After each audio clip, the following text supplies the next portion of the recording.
यानी भगवान यहां खत्म होता है।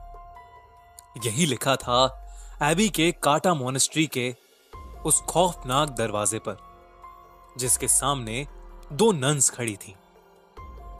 उनके पास अंदर जाने के अलावा कोई चारा नहीं था। एक नन ने दूसरी से कहा, आज हमें अपनी लाइफ सैक्रिफाइस करनी ही होगी, वरना इस दुनिया में कोई भी जिंदा नहीं बचेगा।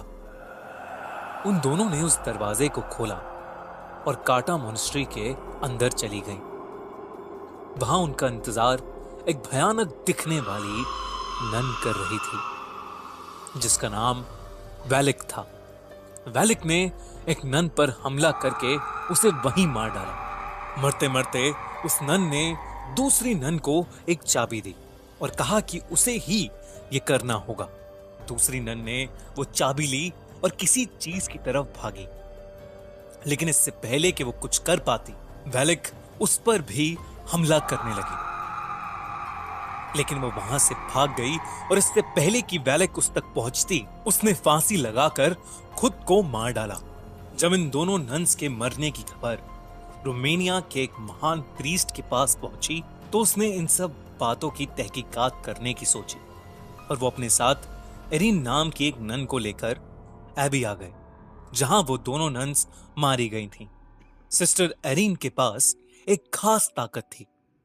उन्हें बहुत से विजन्स आते थे, जिसकी मदद से वो किसी अनहोनी को पहले ही देख लेती थी। वो कभी कभी आत्माओं को भी देख पाती थी और इसीलिए उस प्रीस्ट ने सिस्टर एरिन को अपने साथ आने के लिए चुना था। वो प्रीस्ट और सिस्टर रात के समय एबी के पूरे काटा मोनेस्ट्री की छानबीन कर रहे थे। जैसे ही वो मोनेस्ट्री में घुसे, उन्हें काफी अनईजी सा महसूस होने लगा। अचानक उस पुराने खंडर में उन्हें सफेद लिबास में कुछ मॉन्क्स की प्रोजेक्शंस इधर से उधर जाते हुए दिखी। वो थोड़ा आगे गए तो वहां ऑब्जेक्ट्स अपने आप इधर से उधर हो रहे थे। ये देख के उन दोनों को समझ आ गया कि जरूर इस जगह पर शैतानी साया है। तभी एक कोने में उस प्रीस्ट को वो नन दिखी जिसने फांसी लगाकर खुद को मार डाला। उसकी गर्दन टूटी हुई थी और उसका मुंह आधा सड़ चुका था। अचानक उस नन ने अपनी आंखें खोली और उस प्रीस्ट पर हमला करके उसे एक कॉफिन में कैद कर दिया। दूसरी तरफ सिस्टर एरिन एबी के काटा मोनेस्ट्री में रह रही एक नन से टकरा गई। उससे बात करने पर मालूम हुआ कि बहुत समय पहले वहां पर एक एग्जॉर्सिज्म किया गया था, जिसके दौरान हमारी दुनिया में एक पोर्टल खुल गया था। उसी पोर्टल की मदद से कुछ शैतानी आत्माएं हमारी दुनिया में आने लगी थीं। वैलिक नाम की एक शैतानी आत्मा भी उसी पोर्टल के जरिए इस दुनिया में आई थी। कहते हैं कि वैलिक बहुत ज्यादा खतरनाक है और जो कोई भी भगवान की पूजा करता है, वो उस इंसान को जिंदा नहीं छोड़ेगी।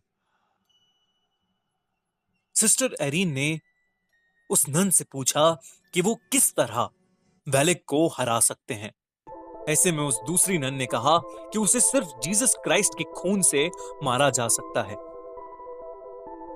उनका खून एक एंटीक रेलिक में बंद है और उस रेलिक को सिर्फ एक चाबी से खोला जा सकता है। उस नन ने बहुत डरते हुए सिस्टर एरिन को वो चाबी दे दी। सिस्टर एरिन ने जैसे ही वो चाबी अपने हाथ में ली, तभी उन्होंने कुछ नेगेटिव एनर्जी महसूस की। उन्हें घुटन होने लगी और उनकी आंखों के सामने एक कॉफिन का विजन आया। वो समझ गई कि प्रीस्ट किसी मुसीबत में है और वो उन्हें बचाने के लिए भागी। वो अपने विजन की हेल्प से उस कॉफिन तक पहुंच गई।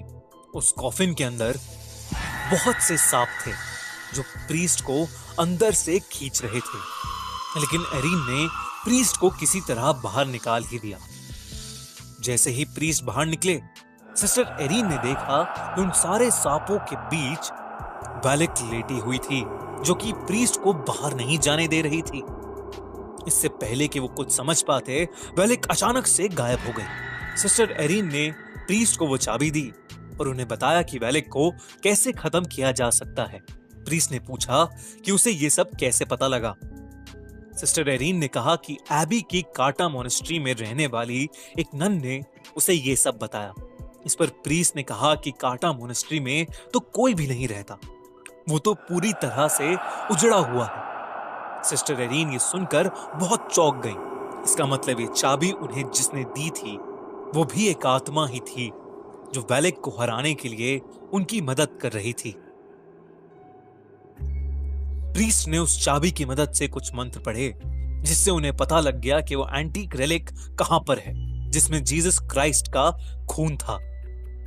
प्रीस्ट ने सिस्टर एरीन से कहा, आज हमें अपनी बलि देनी ही होगी, वरना इस दुनिया में कोई भी जिंदा नहीं बचेगा।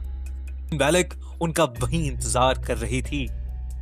जैसे ही वो अंदर घुसे, वेलिक ने प्रीस्ट को पकड़ लिया। सिस्टर एरीन ने उनके हाथ से चाबी ली और अपने विजन की मदद से उस एंटीक रेलिक को खोज निकाला। वो प्रीस्ट मंत्र पे मंत्र पढ़े जा रहा था, लेकिन वेलिक पर मानो कोई असर ही नहीं हो रहा था।